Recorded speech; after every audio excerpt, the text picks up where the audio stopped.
Hello friends, एक बार फिर आपको बहुत बहुत स्वागत है आपकी अपनी यूट्यूब चैनल डीएलएड वाला में। दोस्तों आज की इस क्लास में हम आपके लिए लेकर हाजिर हो चुकी हूँ डीएलएड सेकंड सेमेस्टर के 4th पेपर को, जो कि सब्जेक्ट रहता है आपका मैथ का। और इसमें आपको 1 घंटे का समय मिलता है पेपर को सॉल्व करने के लिए। ये आपका 25 अंक का पेपर होने वाला है। सबसे पहले इसमें ऑब्जेक्टिव क्वेश्चन आपको देखने के लिए मिलेंगे। परीक्षाओं तक आप हमारे साथ बने रहिएगा, लगातार आपको धमाकेदार तरीके से तैयारी कराई जाएगी। तो चलिए आज की इस क्लास को स्टार्ट करते हैं। जितने भी नए भाई बहन हैं तुरंत चैनल को सब्सक्राइब करके बेल आइकन को प्रेस करें। यहाँ पर इंपॉर्टेंट क्वेश्चन की जो सीरीज है लगातार आपको दी जाएगी और निश्चित रूप से यहाँ से आपको परीक्षा में जो क्वेश्चन है वो देखने के लिए मिलने वाले हैं। तो सबसे पहला प्रश्न आज की इस क्लास का, किसी त्रिभुज का जो क्षेत्रफल है वो 45 वर्ग सेंटीमीटर है। यहाँ पर आपको पता है कितना है, 45 वर्ग सेंटीमीटर है। और उसका जो आधार है वो यहाँ पर कितना है, 15। ठीक है, 15 सेंटीमीटर है। कितना है, 15 सेंटीमीटर है। ठीक है, इस त्रिभुज की ऊंचाई यहाँ पर आपको ज्ञात करना है। क्या ज्ञात करना है, इस त्रिभुज की ऊंचाई जो है वो यहाँ पर आपको ज्ञात कर लेना है। ठीक है, तो चलिए किस तरह से आपको सॉल्व करना है इस क्वेश्चन को। तो सबसे पहले तो आपको त्रिभुज का जो क्षेत्रफल होता है उसका फॉर्मूला आपको याद होना चाहिए। तो त्रिभुज के क्षेत्रफल का फॉर्मूला क्या होता है, ठीक है, क्षेत्रफल का फॉर्मूला भी आपको पता होना चाहिए। तो क्षेत्रफल का जो फॉर्मूला होता है वो होता है आपका यहाँ पर 1/2 इंटू आधार इंटू ऊंचाई। ठीक है, ऊंचाई। ठीक है, तो इस फॉर्मूले से ही आपको क्या करना है, यहाँ पर जो है वो इस क्वेश्चन को सॉल्व कर लेना है। तो त्रिभुज का जो क्षेत्रफल है वो यहाँ पर दिया हुआ है, कितना, 45 दिया हुआ है। इसके बाद क्या है, 1/2 यानी कि 1/2। उसके बाद यहाँ गुणा का चिन्ह लगा हुआ है तो गुणा का चिन्ह लगा दीजिए। आधार देख लेंगे, यहाँ पर दिया हुआ है 15 सेंटीमीटर। ठीक है, और ऊंचाई हमें ज्ञात करना है। ठीक है, ऊंचाई क्या करना है, ज्ञात करना है, जैसे हम x मान लेंगे। ठीक है, तो ऊंचाई यहाँ पर हमें ज्ञात करना है। ठीक है, अब क्या करना है, अब आपको पता होगा ये जो 2 है इसे आप यहाँ पर तिरक गुणा कर देंगे। ठीक है, तो 2 की जब 45 में गुणा होगी तो ये कितना हो जाएगा, 90। ठीक है, बराबर क्या बचा, इधर बचा आपका 15 एकम 15 और गुणा बचा आपका x, जैसे हमें ये है आपकी ऊंचाई। x क्या है, ये ऊंचाई है, इसी को हमें निकालना है। क्वेश्चन में यही जो है वो पूछा गया कि ऊंचाई कितनी है। ठीक है, तो 15 को आप इधर बटे में ले जाएंगे। ठीक है, यहाँ पर आपको ध्यान रखना है, तो 90 के बटे में जब 15 जाएगा तो 15 से आपको भाग करना है 90 को, तो 15 छक हो गया आपका 90।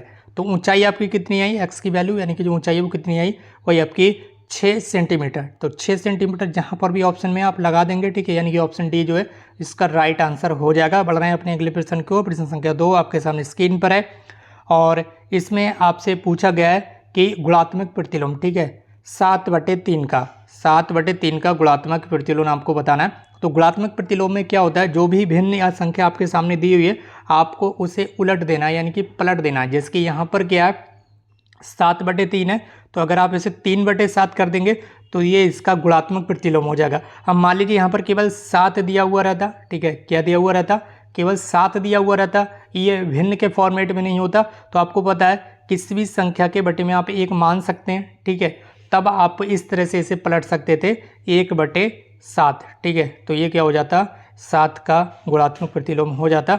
तो यहाँ पर क्या है आपका 7/3 दिया हुआ है, तो 7/3 का गुणात्मक प्रतिलोम हो जाएगा आपका 3/7। तो 3/7 आपको देख लेना है। ऑप्शन सी में दिया हुआ है 3/7, तो ऑप्शन सी आप यहाँ पर राइट आंसर लगा देंगे। बढ़ना है अपने अगले प्रश्न की ओर। प्रश्न संख्या आपका 3, इसमें आपसे पूछा गया है 56। ठीक है, 56, उसके बाद है आपका 70। ठीक है, और है 84। ठीक है, तो यहाँ पर इसका क्या है, एलसीएम यानी कि लासा निकालना है। तो लासा आपको पता ही होगा, आप इस तरह से निकाल सकते हैं। ठीक है, सबसे पहले इनके अभाज्य गुणनखंड करना होते हैं। सबसे पहले हमें 2 से डिवाइड करना होता है। अगर संख्या तो कोई भी एक संख्या 2 से डिवाइड हो रही तो आप उसे 2 से डिवाइड कर देंगे। जैसे कि ये क्या हो गया आपका यहाँ पर 28 दूनी 56 हो गया। इसी तरह से 70 को जब आप डिवाइड करेंगे 2 से तो ये 35 आ जाएगा।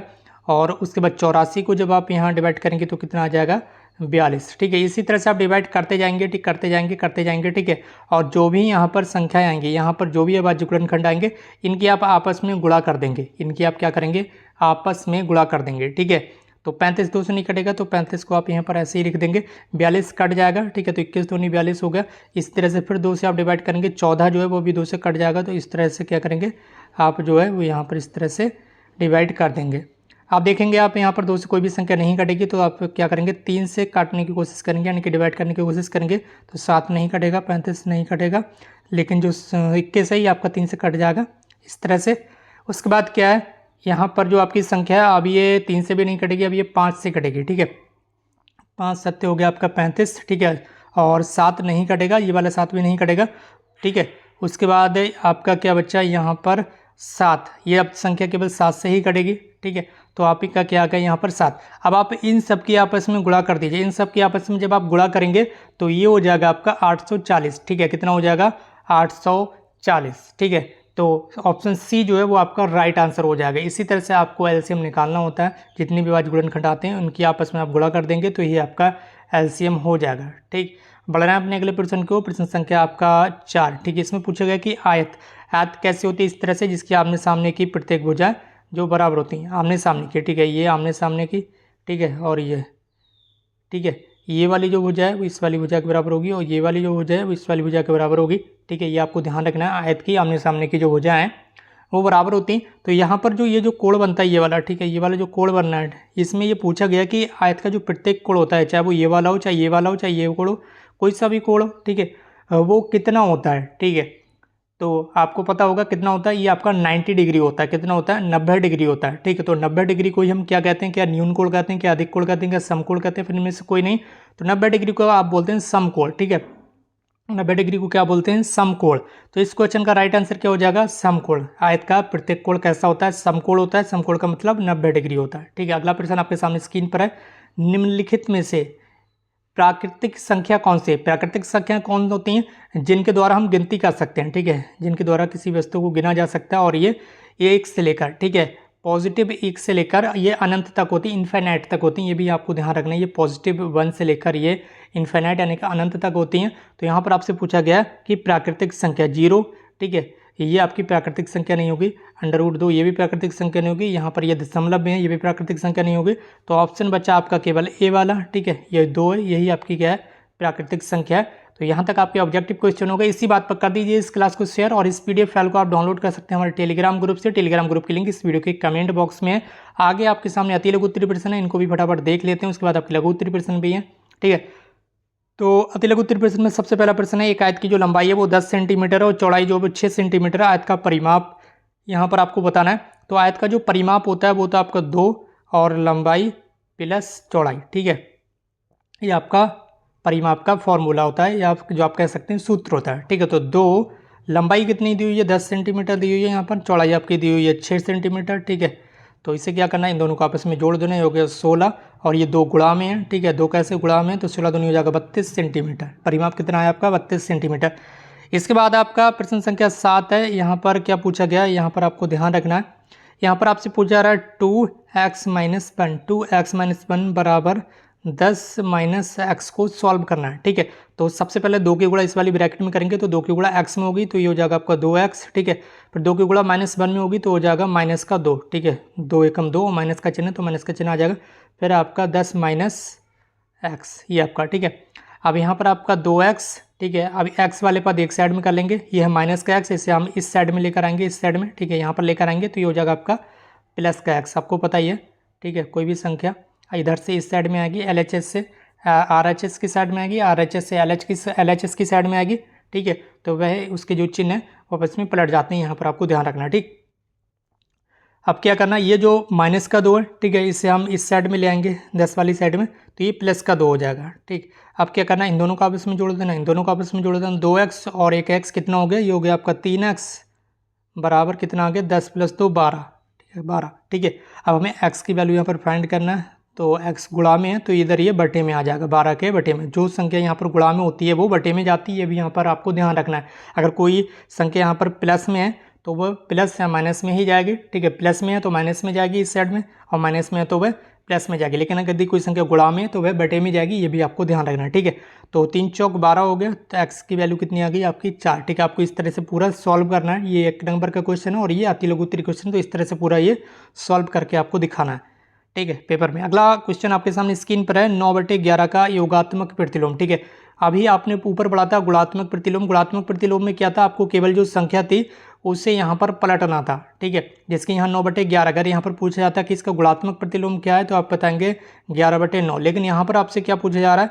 यहाँ पर आपसे पूछा जा रहा है योगात्मक प्रतिलोम, ठीक है। क्या पूछा जा रहा है? योगात्मक प्रतिलोम, ठीक है।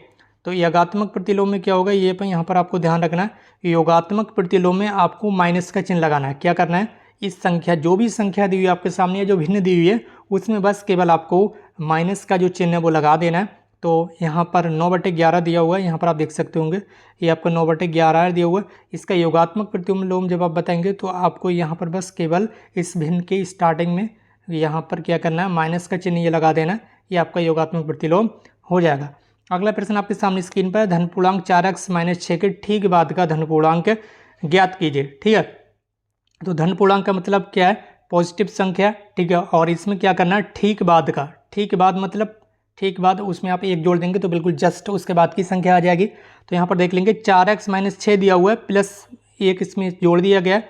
तो उसके बाद क्या करना है, आप देखेंगे ये 4x का 4x आ गया, और यहाँ पर माइनस के 6 हैं, यहाँ पर प्लस का 1 है। तो माइनस की संख्या ज़्यादा है तो प्लस की कम है, तो माइनस की ही संख्या बचेगी। ठीक है, प्लस का 1 इसमें से घट जाएगा तो माइनस की ये 5 बचे। ठीक है, यहाँ पर आपको इस तरह से इसे सॉल्व करना है, 4x - 5। अगला प्रश्न आपके सामने स्क्रीन पर है, 2x + 1। ठीक है, यहाँ से क्वेश्चन स्टार्ट है, 2 ब्रैकेट में आपका x + 1 बराबर, यहाँ पर आपको एक बार लिख कर दिखा देते हैं, 2x + 1 बराबर दिया हुआ है 2x + 2। ठीक है, यहाँ पर क्या पूछा जा रहा है, एक सर्वसमीका है अथवा नहीं। ये जो समीकरण दी हुई है ये सर्वसमीका है या फिर नहीं है, ये यहाँ पर आपको बताना है। तो इसके लिए किस तरह से बताना है उसके बारे में आपको जानकारी होना चाहिए। ये यहाँ पर क्या है, ठीक है, लेफ्ट हैंड साइड, ठीक है, लेफ्ट हैंड साइड और राइट हैंड साइड। ठीक है, अगर ये आपस में बराबर हैं, ठीक है, ये लेफ्ट हैंड साइड और राइट हैंड साइड अगर ये आपस में बराबर हैं तो ये जो समीकरण है ये एक सर्वसमीका होगी। ठीक है, और ये अगर आपस में बराबर नहीं है तो ये एक सर्वसमीका नहीं है। ठीक है, ये भी यहाँ पर आपको ध्यान रखना है। ठीक है, यानी कि बायां पक्ष बराबर है दाएं पक्ष के तो ये एक सर्वसमीका है, और अगर बायां पक्ष बराबर नहीं है यहाँ पर दाएं पक्ष के तो ये एक सर्वसमीका नहीं है। तो इसे आपको कैसे चेक करना है ये यहाँ पर अब आपको देखना है। ठीक है, तो किस तरह से चेक करना है, जहाँ पर आपको x लिखा हुआ मिल रहा है, ठीक है, जहाँ पर आपको x लिखा हुआ मिल रहा है आप यहाँ पर कोई भी एक वैल्यू रख दीजिए, चाहे 1 रख कर देख लीजिए, चाहे 2 रख कर देख लीजिए, 3 रख कर देख लीजिए, चाहे 4 रख कर देख लीजिए, और आप एक बार नहीं उसे अनलिमिटेड कितने भी बार उसे ट्राई कीजिएगा। यहाँ पर LHS RHS के बराबर आएगा, यानी कि जो बायां पक्ष है वो दाएं पक्ष के बराबर ही आएगा, तभी वो एक समीकरण जो है वो सर्वसमीका मानी जाएगी। तो हम x की जगह कोई भी एक वैल्यू रखकर देख लेते हैं एक बार, फिर उसके बाद देखते हैं क्या जो बायां पक्ष है वो दाएं पक्ष के बराबर है अथवा नहीं। अगर बायां पक्ष दाएं पक्ष के बराबर होगा तो ये एक सर्वसमीका होगी। ठीक है, और बायां पक्ष दाएं पक्ष के बराबर नहीं होगा तो ये एक सर्वसमीका नहीं होगी।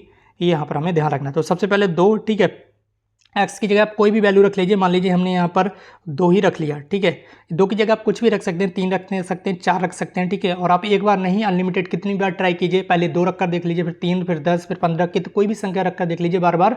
अगर LHS बराबर आ रहा है RHS के तो वह एक सर्वसमीका होगी। ठीक है, मैं आपको चेक करके दिखा देता हूँ, जिसकी हमने यहाँ पर x की जगह क्या रख लिया, 2 + 1। ठीक है, पूरी समीकरण में अब हम x की जगह 2 ही रखने वाले हैं। ठीक है, पूरी समीकरण में हम x की जगह 2 ही रखने वाले हैं। ठीक है, ये यहाँ पर गुणा में है, 2x है तो हमने यहाँ पर गुणा का चिन्ह लगा दिया। ठीक है, अब 2 की गुणा कर देंगे इसमें। सबसे पहले तो अगर आप चाहे इसे जोड़ना चाहें तो जोड़ सकते हैं, जिसकी यहाँ पर क्या है, 2 और 1 कितना हो गया, ये 3 हो गया, और ये ब्रैकेट है तो हमने यहाँ पर गुणा का चिन्ह लगा दिया। अब 2 दूनी ये कितना हो गया, 4 हो गया, प्लस कितना इधर आपका 2 है। ठीक है, ये क्या है, प्लस में 2 है यहाँ पर, तो ये देखेंगे ये 2 3 कितना हो गया, 6, और 4 + 2 6। देख सकते होंगे LHS बराबर है RHS के, LHS बराबर है RHS के, यानी कि लेफ्ट हैंड साइड बराबर है राइट हैंड साइड के, तो ये एक सर्वसमीका है। अब आप सोचते होंगे यहाँ पर हमने केवल 2 ही लिया है, और कोई संख्या भी रखकर आप देख सकते हैं, कोई बात नहीं, जो संख्या चाहे आप वो रखकर यहाँ पर देख सकते हैं। LHS अगर RHS के बराबर आ रहा है तो वह एक सर्वसमीका मानी जाएगी। एक बार फिर से कोई भी दूसरी संख्या रखकर यहाँ पर देख लेते हैं। ठीक है, आपके अकॉर्डिंग। चलिए, यहाँ पर 2 है, हम x की जगह मान लीजिए हम यहाँ पर 5 रख लेते हैं। ठीक है, +1 है बराबर 2 गुणा, x की जगह हमने 5 लिखा है तो हम 5 ही लिखेंगे, +2। ठीक है, हो गया। आप क्या करना है, आप दोबारा, ठीक है, यहाँ पर गुणा का चिन्ह है, 5 और 1 कितना हो गया, 6 हो गया आपका, और ये कितना हो गया, 2 पंजे 10 + 2। ठीक है, हो गया आपका। तो ये कितना होगा, 2 छक 12, और 10 + 2 ये कितना हुआ, 12। ठीक है, तो आप देख सकते होंगे दोनों पक्ष आपस में बराबर आ रहे हैं, तो ये पूरी तरह से एक सर्वसमीका है। ठीक है, आपको इस तरह से पूरा सॉल्व करके दिखाना है पेपर में। ठीक है, जैसे कि यहाँ लिख दिया है डायरेक्ट, इस तरह से आपको डायरेक्ट नहीं लिखना है। ठीक है, ये पेपर बनाने के लिए केवल दिया हुआ है, लेकिन इस तरह से आपको क्वेश्चन पेपर में जो भी आ रहा है आंसर में वो आपको सॉल्व करके दिखाना होगा एग्जाम में, यदि इस तरह का क्वेश्चन आता है तब। ठीक है, तो अगर ये दोनों बराबर आ रहे हैं तो आप बता देंगे कि ये दायां पक्ष बराबर है बाएं पक्ष के, अतः ये एक सर्वसमिका है। और अगर ये दोनों आपस में बराबर नहीं होते, मान लीजिए यहाँ पर 13 आ जाता, यहाँ 12 आ जाता, या यहाँ पर आपका मान लीजिए 10 ही रहता और यहाँ पर 13 आ जाता, तो ये बराबर नहीं होते, तो आप लग सकते थे कि दायां पक्ष बराबर नहीं है बाएं पक्ष के, अतः ये समीकरण एक सर्वसमिका नहीं है। ठीक है, तो इस तरह से आप बता सकते हैं। अगला क्वेश्चन आपके सामने स्क्रीन पर है और ये 11 नंबर का क्वेश्चन। सबसे छोटी पूर्ण संख्या 0 से स्टार्ट होती हैं और ये भी इन्फिनाइट तक जाती हैं, ये भी यहाँ पर आपको ध्यान रखना है। ठीक है, तो सबसे छोटी जो पूर्ण संख्या होती है वो होती है आपकी 0। तो ये यहाँ पर ऑब्जेक्टिव क्वेश्चन में भी आ सकता है, ये यहाँ पर आपको ध्यान रखना है। ठीक है, ये क्वेश्चन ऑब्जेक्टिव क्वेश्चन में भी आ सकता है। सबसे छोटी पूर्ण संख्या आपकी 0। यहाँ पर जो लघु उत्तरीय क्वेश्चन है इन्हें आपको सॉल्व करना है, ट्राई करना है। ठीक है, अभी ज़्यादा समय बचा हुआ नहीं है, नहीं तो मैं भी आपको ट्राई करा देता फिलहाल। और जल्द ही अगर यदि आप कहते हैं तो निश्चित रूप से एक बार फिर से आपको लॉन्ग आंसर जो यहाँ पर लघु उत्तरीय क्वेश्चन है, ठीक है, ये भी आपको करा दिए जाएंगे सॉल्व। बाकी यहाँ पर ये आपकी आंसर की भी दी हुई ऑब्जेक्टिव क्वेश्चन की इस पीडीएफ फाइल को मैंने पहले भी बताया था, आप डाउनलोड कर सकते हैं हमारे टेलीग्राम ग्रुप से, और टेलीग्राम ग्रुप की लिंक इस वीडियो के कमेंट बॉक्स में दी गई है। बाकी दोस्तों आज की इस क्लास को यहीं पर समाप्त करते हैं। हमसे जुड़ने के लिए आपका बहुत बहुत धन्यवाद। Thank you so much for connecting with us.